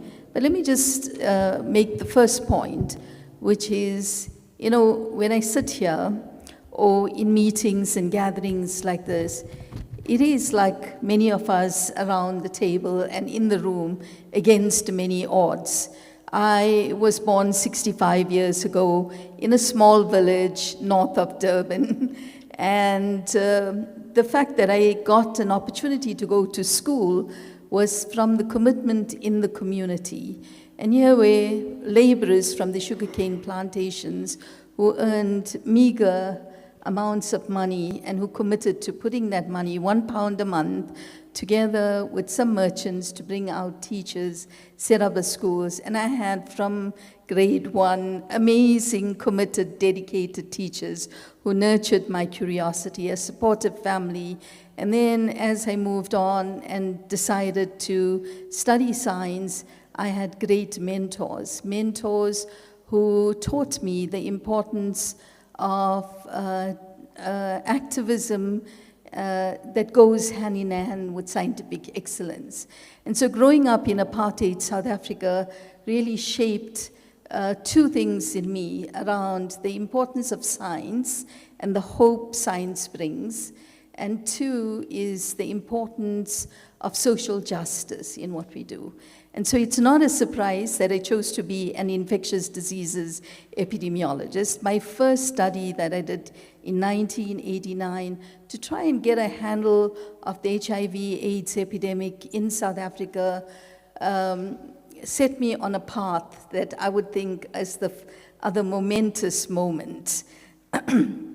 What the data showed was that women had 4 times more infection than men, and 2, that women were acquiring HIV about 5 to 7 years earlier than men.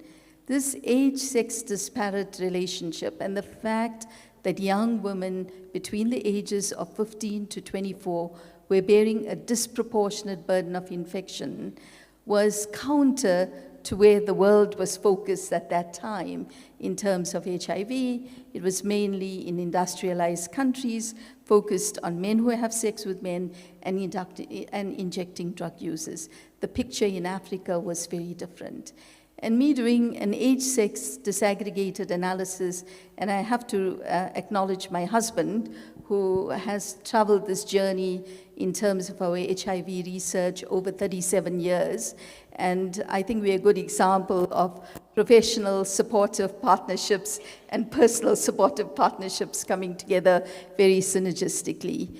So that led us to, and I should say, when we published that paper in a very esteemed journal, there were many of our peers outside South Africa and Africa who actually questioned that.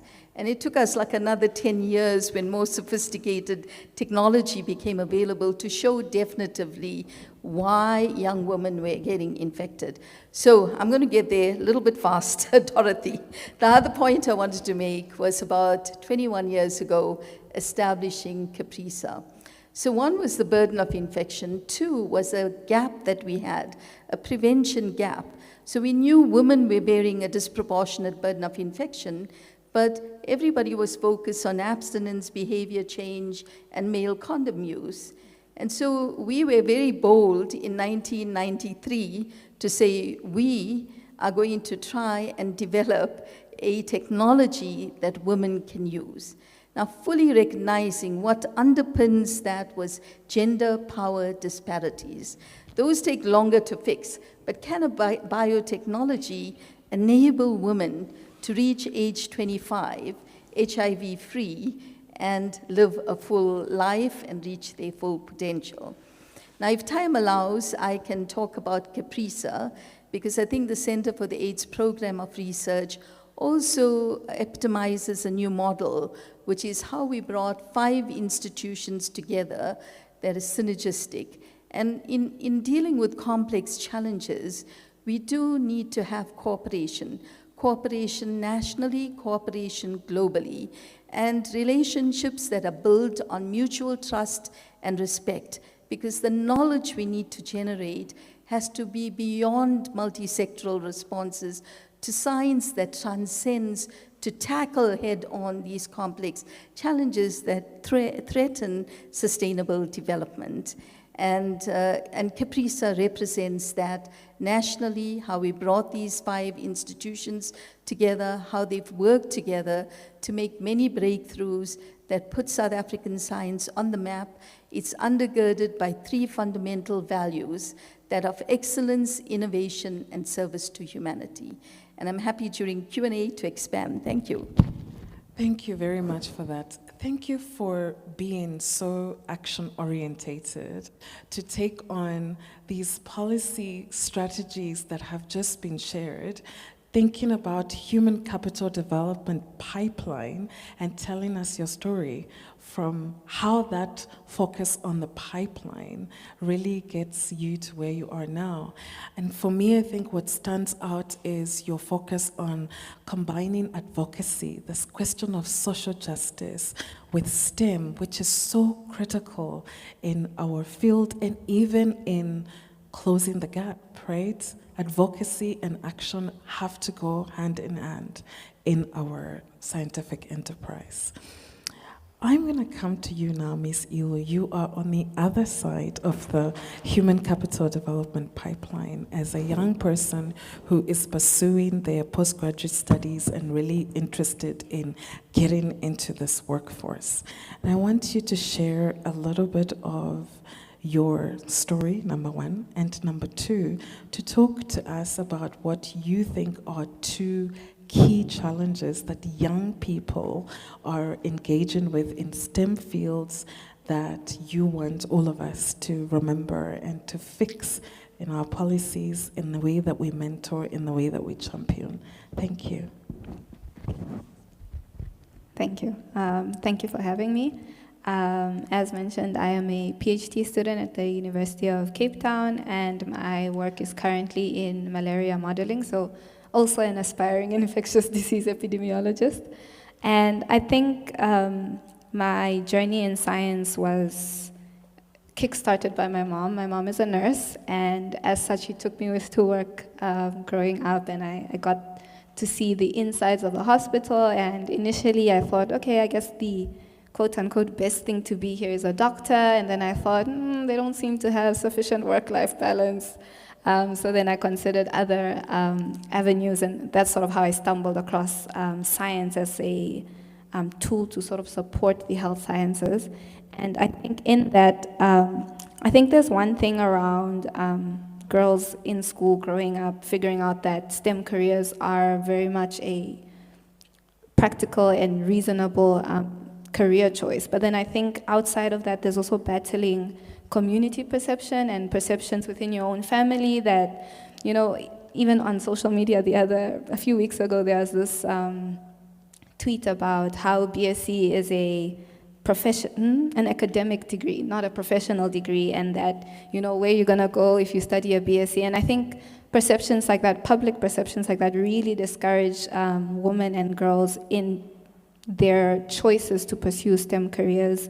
And I think that, a large thing then is around creating industry, obviously, where these people can work where these women can work going forward, and supporting those that do want to be STEM entrepreneurs specifically. But I think outside of the work that is being done in schools with the science centers and the girls programs, I think there needs to be community programs, family programs, because that's where the discussion happens around what career you're actually going to pursue, right? The second thing I think is, I guess, a thing that I feel has affected me then going forward in my career around postgraduate funding, like was raised policy-wise. But then also I think one of the things I really value about the L'Oreal UNESCO grant is that in it, they make provision for the fact that some of these grant funds may go towards, maternity leave or child rearing services. And I think those are important considerations for anyone or any young woman deciding to pursue a career in science for the long term, because, I don't have the numbers on the average age of a PhD, but I would say it's around about the time that a lot of people are also thinking about, bearing children and expanding their families in that sense. And if the scholarship or the fund or the grant is not making provisions for that, I think it leaves you in a sort of, okay, then I have to choose either a career in STEM or a personal family life, or the choice to be a mother. And I don't think we should be putting young women or women in general in that position. Maybe a last thing on policy-wise, I do think that young women professionally and maybe a bit around how STEM careers can be quite aggressive and difficult. I think that a challenge would be, policy exists around protecting women against harassment, sexual harassment, non-sexual harassment, but I think an additional challenge is around the implementation of that policy to say, I'd want people to look sort of from the POV of the woman, the point of view of the woman, to say, if a young woman in my organization was to report a case today, how would she practically go about it? Who are the people? Is she forced to sort of engage with the perpetrators in reporting this, considering they're likely like her supervisors or her superior head of department, things like that? So I think those sort of pipelines as well around implementation of safety for women in their professional careers also should be strengthened. Thank you. Thank you very much for raising some really important comments. And I know that we're going to talk a little bit more about GBVF, which is such an important part for us to take apart today. I am grateful that you raised the question around these social cultural barriers. When we talk generally around what is the participation of women and girls in science, we have this broad terminology that we say there are social cultural barriers. But we don't actually take the chance to go deeper and ask ourselves the questions, what are they? How are we helping women, girls, families navigate what needs to change? And what is the responsibility of those of us who are in the external environment to put in place policies, to put in place the strategies to support that? How do we get more women scientists to talk about what does it look like for me as I grow in my career to make the right choices and partners, to start my families in the way that it makes sense for me, because it sets our children up for success when we have those conversations in a more externally facing way, not just in the family context. Thank you very much for that. Professor Rhoda, we've had the experience of two women scientists. You are coming to us from a university context. The question that we want to pose to you is, what do you consider as some key roles for universities in closing the gender gap in STEM, and especially thinking about some of the poignant issues that have been coming out from Professor Karim and also from Ms. Ilu? Thank you. Thank you, and as the other speakers have said, it's really an honor and a pleasure to be here to share some thoughts. So I think it's important to start off by saying that universities should be spaces that embrace and actively promote basic principles of equality and diversity. And then universities are generally seen as incubators of new knowledge and innovation. But we also have a very definite society-focused role, whereby we need to shape and develop not only our good workers for the job, but also citizens, good citizens, who will then make an impact. And so through that, just a number of points in terms of the roles of universities and what universities, have done, just by one or two examples, is around a couple of things, and one of the things is specifically around creating the space and creating the environment for, let's say, women and females to be able to thrive within the space, for example, of academia. And we do this through our programs. There's a lot of national programs. And examples are our programs related to there's the higher education leadership management programs, specifically for women in leadership. And through these women in leadership programs, we make leadership in academia, we make opportunities then available also where we meet other women academics and we have these conversations. I think, we often have the presentations, but it's always the unintended conversations that happen when we attend these programs and where we learn from each other, how we support each other through these communities of practice. And then obviously, also through the HERS is a number of academic leaders, women leaders and scientists have gone through these programs and are thriving and are working not only in the university space but other spaces as well. And so just in terms of at the University of the Free State, we've also looked at a number of programs. We have our working group on gender parity in academic leadership, and it's specifically then looking at, so what are some of the challenges that women in the academia are experiencing and how could this be addressed? We also have a WISE program specifically for women in academia. So it's about creating the environment for women in academia to be able to then thrive. So I think what's important is creating the environment, creating the support. We've spoken a lot about it, and I think that is quite important to be intentional around mentoring and coaching. Specifically the aspect of peer mentoring and coaching, because it is through those peer mentorships and coaching exercise or engagements that we kind of learn from each other, that we learn around what are some of the tips that I can use while I'm in an institution, especially around the emerging kind of, we call it the emerging scholars. We get into these spaces and there's so many opportunities, but also so many challenges. And how do I journey through some of that? And it's through these peer mentoring opportunities. Linked to that again is also the idea of paying it forward. So as I've journeyed through some of these processes, how do I then look back and engage, take the hands of the other women academics or women scholars, women scientists, to be able to facilitate success. Thank you. Thank you, Professor Rhoda, for talking about space. Space is something that is so important for women in academia, for girls who are interested in STEM, and thinking about the university as a space for dialogue, as a space for holding these conversations, as a space where mentorship and coaching can take place. We are now going to shift gears to really focus and center our conversation around an issue that is so critical for supporting and closing the gap when it comes to women and girls in STEM. Dr. More, based on your recent research at the OECD, you have been focusing on gender-based violence. You know that it exacerbates inequalities for women and girls in science. You've talked about it, Ms. Ilu.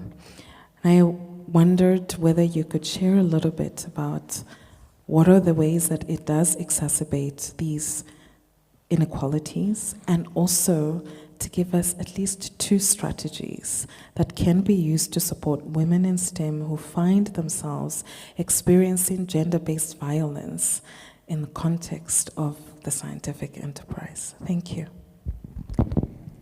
Thank you very much, Dorothy, and it's a pleasure to be here, but I am presenting a very heavy topic, a topic that we can never run away from because it's our reality as women. If I may ask, who of us has been sexually harassed? I'm one of those people. And if we can raise up our hands, we'll find that majority of women are sexually harassed. And this happens within all our spaces. So gender-based violence is a social justice issue. We can never run away from that. Because where there's gender-based violence, it means that women, young girls, are not going to be able to thrive. And within the space of universities, within STEM, because STEM happens for it to be anchored, it starts from the home. We heard from Professor Karam. It starts from the home. However, if now the family system or other system, basically the university, stereotypes women. I mean, the ideal, we heard Nadia saying that, but you are a female. Those stereotypes, the ideal scientist to date is still a man, not a woman. And because of the challenges, one of Hida mentioned some of the challenges that I experienced in STEM. Those challenges, such as, for instance, in higher education or in STEM, there are intellectual sabotage, where women are being undermined for their contributions, or whatever they produced is being stolen, pressurized, or their ideas are just dismissed, or they're even excluded from networks. That makes it hard for them to thrive and to thrive. And what happens? They either have to fight, accept what is happening at the expense of their own well-being, or leave the profession. And when they leave the profession, it becomes a cyclical process where basically the ideas that are, the stereotypes that are perpetuated against women in STEM become anchored. So it's actually a hard space and issue to deal with. And also when we consider professors, female professors, there's a study that said female professors consider themselves as basically nurturing, and however, personality-wise. However, when it comes to being, that person who has to achieve career-wise, they are as agentic as males. So it means that we compromise who we ought to be.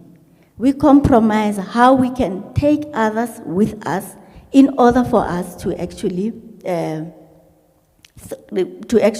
become leaders in our fields. And also, I can now share the various strategies that we can use. We mentioned that there are always, sexual harassment policies. But when I report, it will be known that it is Kiamakhetsi who reported. So there needs to be an element of anonymity. And that has to be respected. And those who are reporting, the victims, need to be made aware of confidentiality and anonymity. And I bet that anonymity is the best.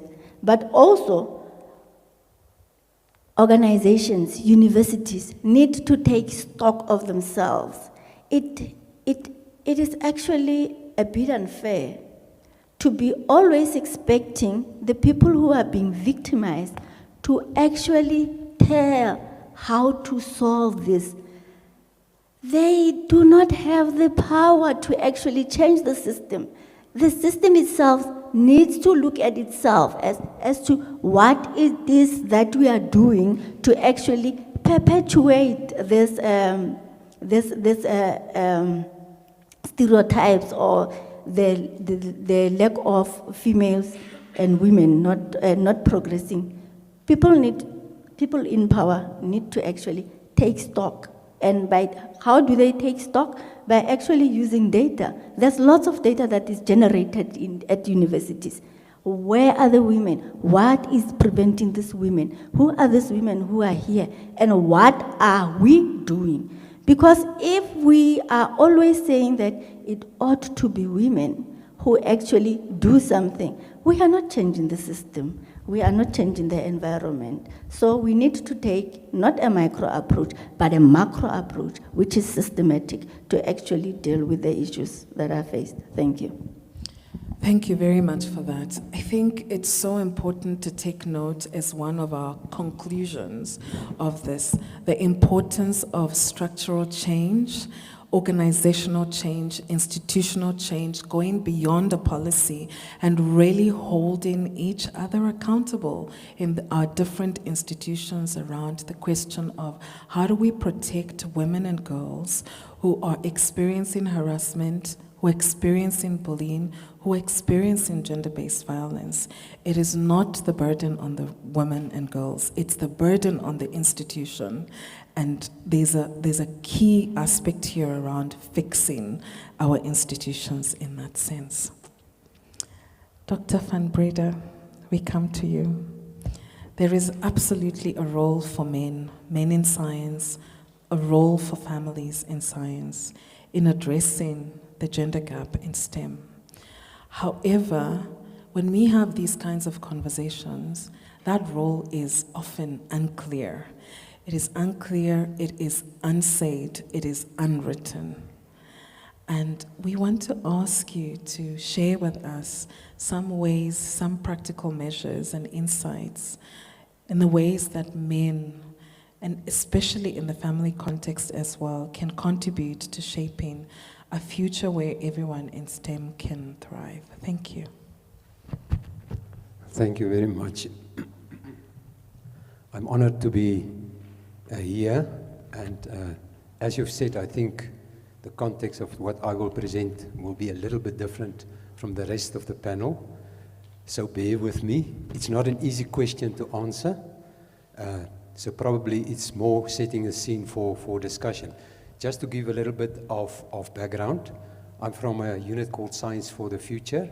It's a self-funding extra-academic unit or entity at the Faculty of Education of the University of the Free State, and the mission of the unit is the advancement of innovative and effective maths and science teaching and learning, beneficial to student teachers, in-service teachers, learners, parents, and the public at large.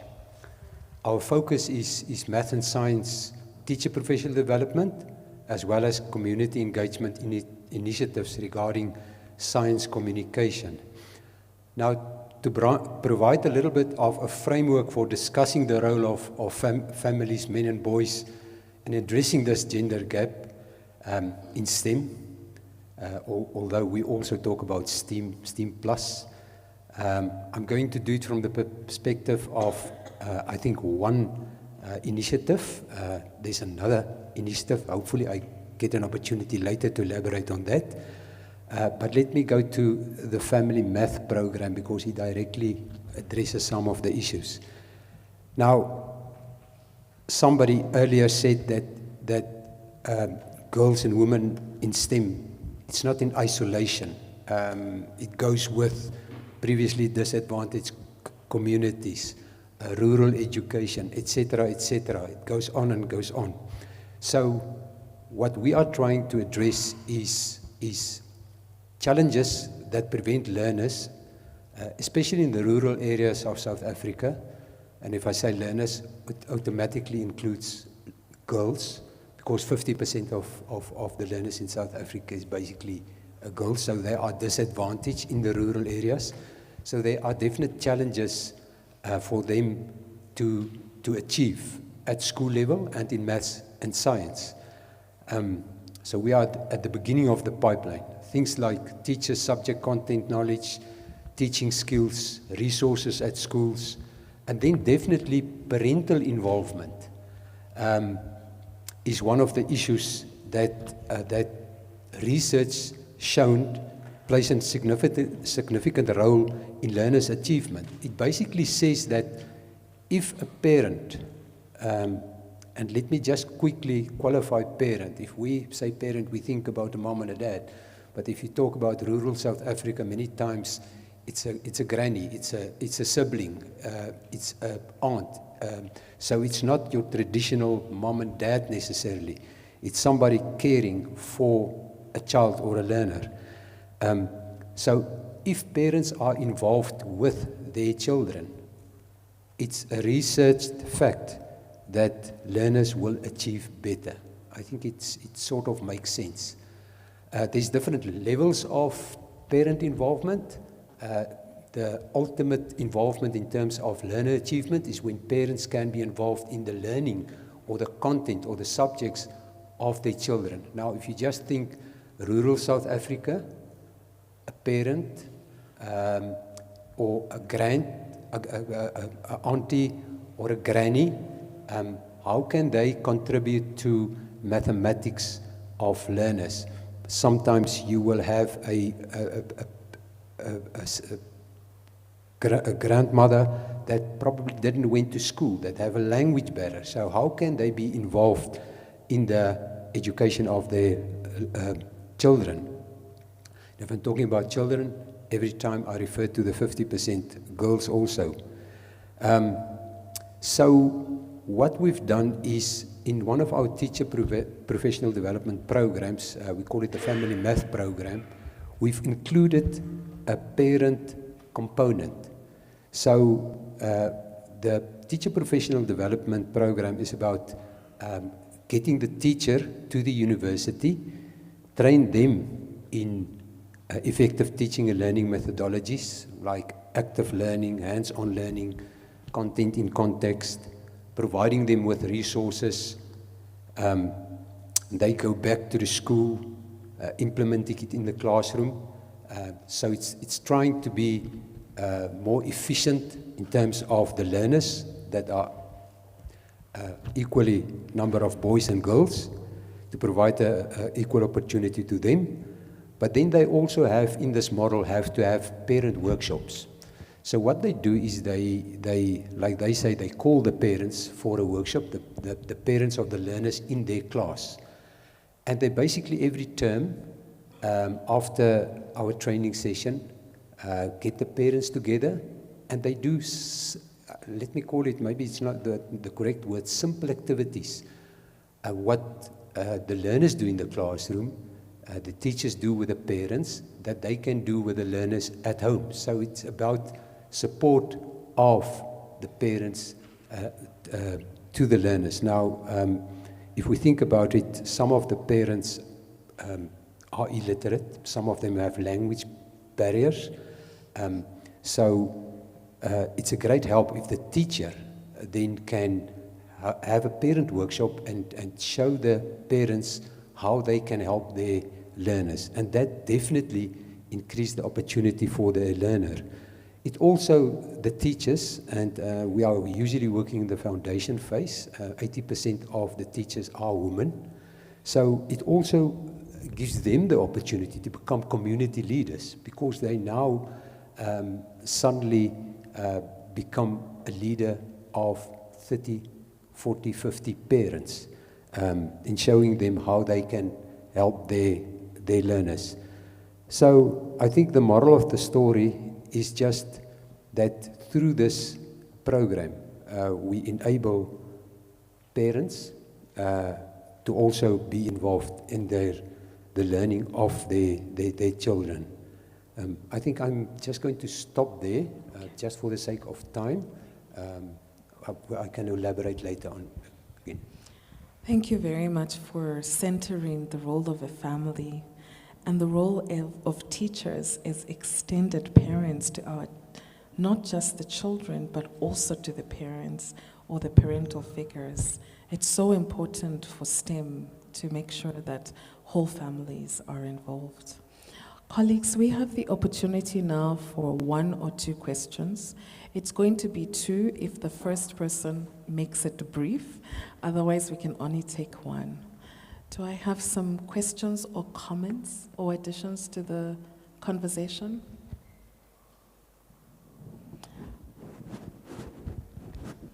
Right. Okay. It seems like we can finalize our discussion with 2 or 3 questions that I had for you. Professor Karim, you are in a leadership position. You've talked to us about CAPRISA. You have also gone back to the past, thinking about your career in that sense.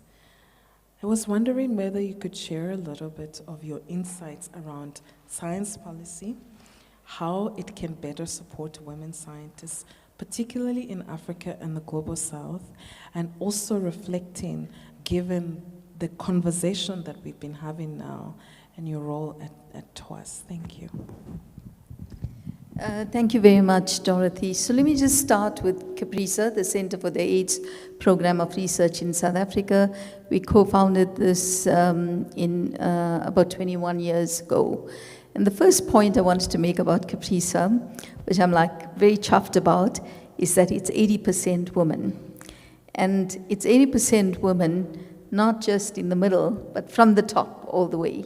We have only 2 departments that are male-dominated. One is IT, and the other is the team of drivers. The rest of it is 75 or more percentage of women, from leadership to middle management, etc. The other point I wanted to make about CAPRISA is that training is a very integral part of what we do. And with all the research underway, it creates amazing opportunities for honors, masters, doctoral students. And because we have so many women, it's a supportive environment for women. We find many stay on and then take on postdoctoral positions. And I'm so excited to see this new middle layer of postdocs that are emerging, who are raising their own funding and establishing their own wet labs or areas of research focus and so on. So, and then lastly, in our rural community, where we have a clinic, it's about 150 kilometers west of Durban, we also have an internship program where local students, and this is the thing about, if you see it, you can dream it, you can believe it, you can realize it, and everything else that everyone's been talking about. And for me, that's been one of the really exciting parts of encouraging high school kids to come in, spend their holidays there, or graduates or students to come in and do internships, and that's really helped them in terms of making them more employable, and some of the amazing placements they had is great. Second thing I want to talk about is TWAS, the World Academy of Sciences, and it was established 40 years ago with the vision of Nobel laureate Abdus Salam about using science for sustainable development. And in its 40 years of existence, I'm its first woman president, and I'm really excited that half the council is made up of women.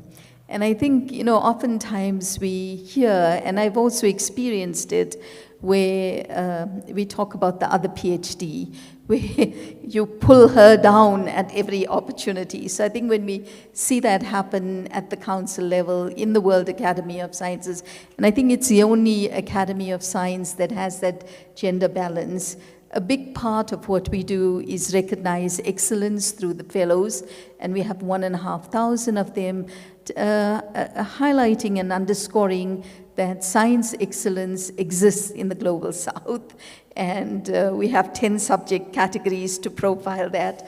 The gender balance within each subject category is not always great, but we're working and keep working towards that.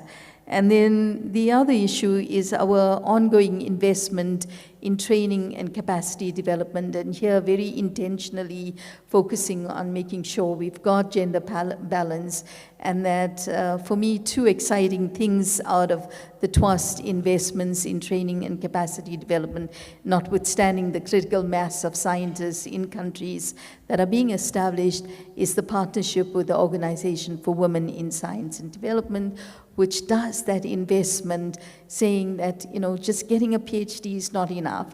You need that support. And on that, how do they work? And Tonya Blowers and her team have been really excellent in walking women through that journey, setting up those chapters at a country level.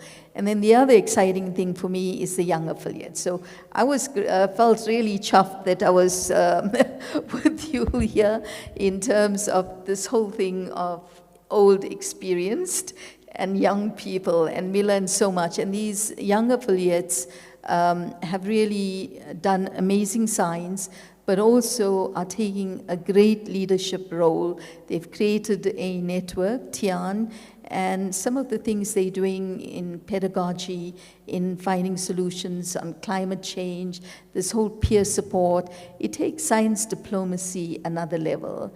And I think finally I want to say that in all of this, it takes an all-of-society approach. And I think often when we think about policy, we think about government, and government has to do X, Y, and Z. But, the policy is a good starting point. It creates the framework for doing things, and it ensures that institutions follow that. But I think strong institutions are important, but that all sectors of society need to be involved. And I think in science, where we're generating knowledge to benefit humanity, we can't wait for the products to be developed before we take it to civil society. I think civil society, from a very early stage, need to be part of that process. And I've heard exciting projects where school kids are involved in data collection. And I'm sure all of us can remember when we were in primary school, how exciting it is to go home and say, well, I did this today, and that's really where that curiosity is nurtured, where the dreams start, and where you can imagine a future where everyone's full potential is realized. So I'm a very strong believer of all of society, rather than just having private sector or government or so-and-so doing things, or scientific institutions. We have to all walk this journey together to realize a future that's sustainable and a legacy for generations to come. Thank you very much, Professor Karim, for that. How do we close the gender gap in STEM? We think about it from a global perspective, from a regional perspective. We think about it from a national perspective. There is a very clear role for families and men. There is a very clear role of thinking about this from a human capital development perspective. There are some very key issues, and the one that we have really indicated here is around gender-based violence and how important it is to fix institutions. There is a role for universities, and we have to always center the woman, the girl.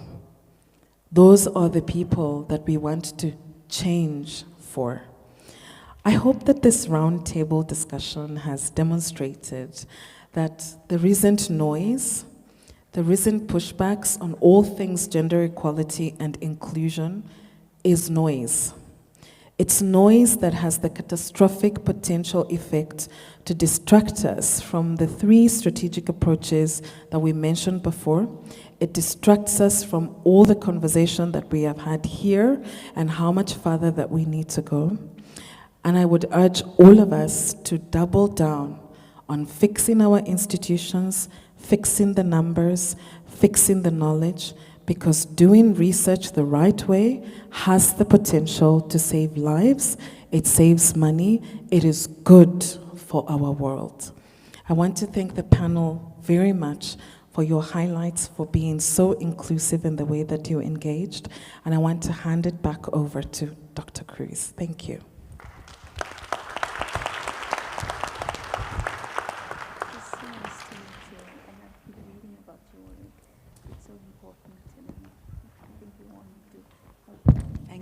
Thank you, Dorothy, for, I'm sure everyone will agree, that was an absolutely brilliantly chaired panel, and thank you again, everyone, for your contributions.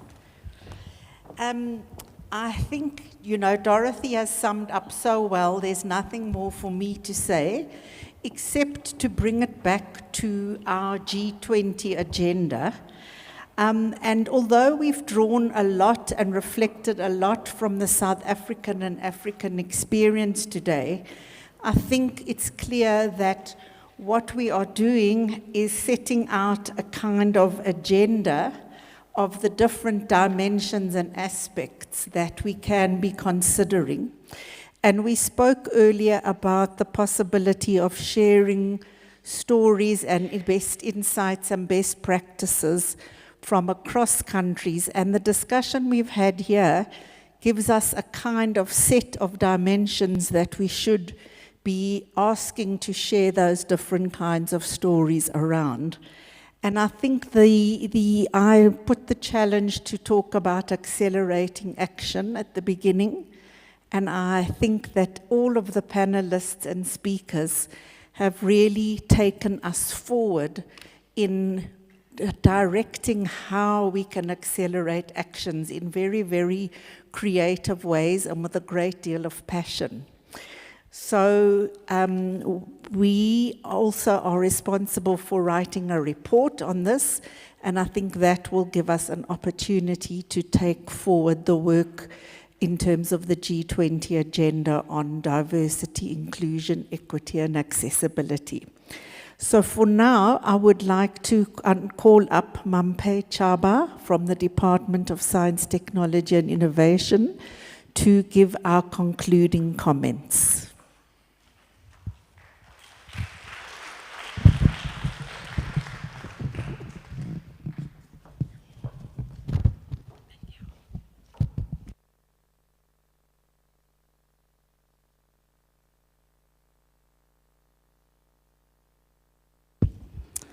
Thank you very much, Dr. Cruz, and thank you very much for this opportunity. Let me just start by indicating that our Deputy Minister, Ms. Namalungelo Gina, was supposed to be with us this afternoon.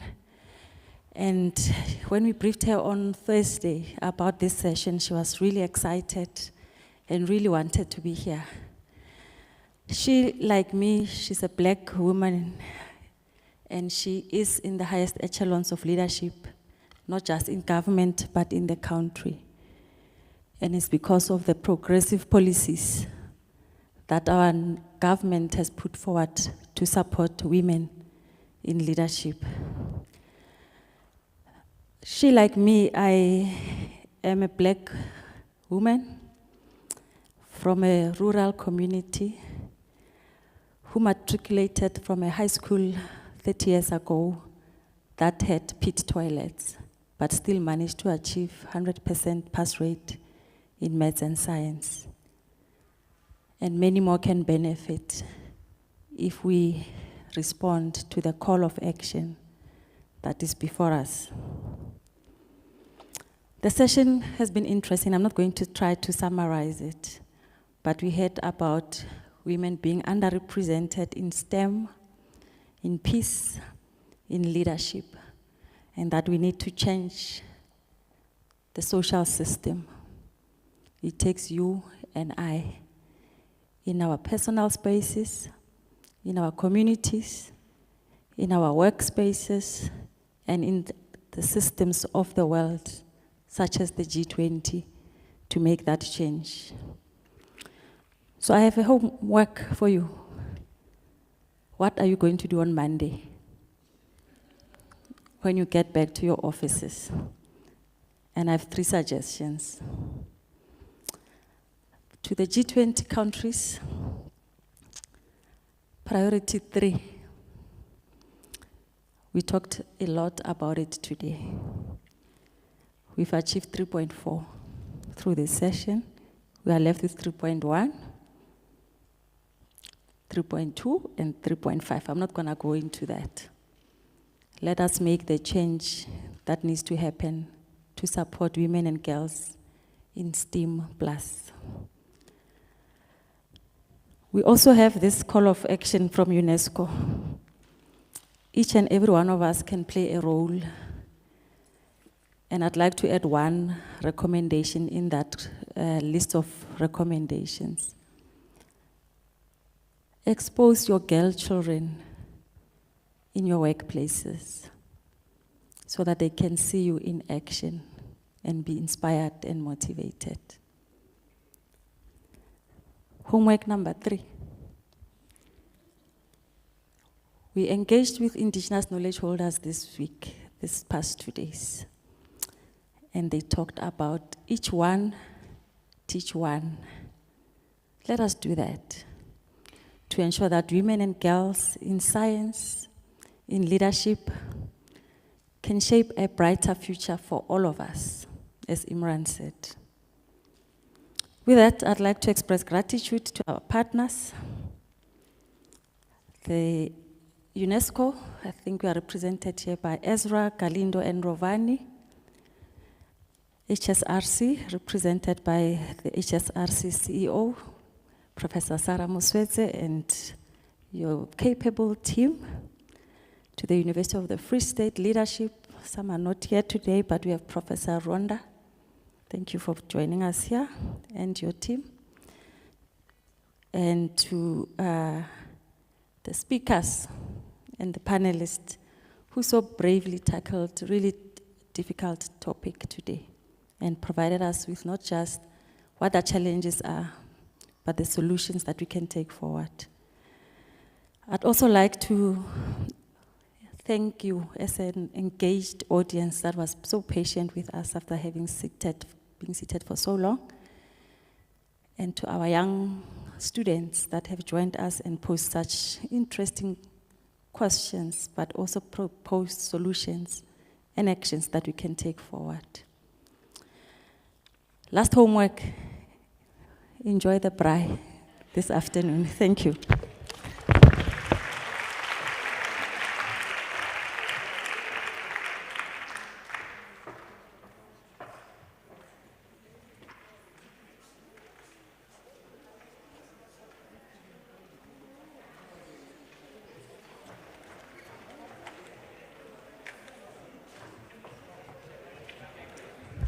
Just before you go, the photographer has asked for all the panelists to please come on stage for a group photo. And as you leave the auditorium, the buses are waiting outside to take you to the Naval Hill Auditorium for the evening function. Speakers, panelists, please come to the stage.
Imagine a symphony.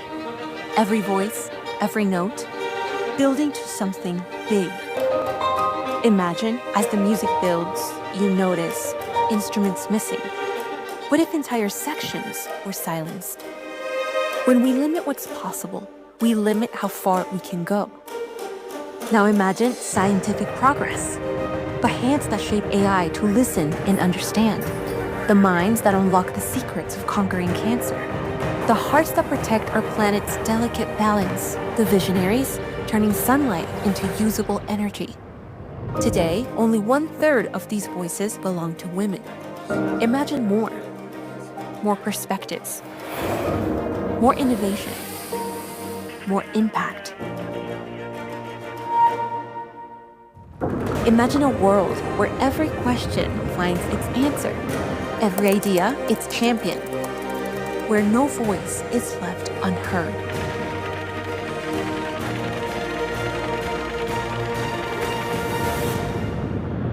Science has no limits, and neither should the people who drive it forward.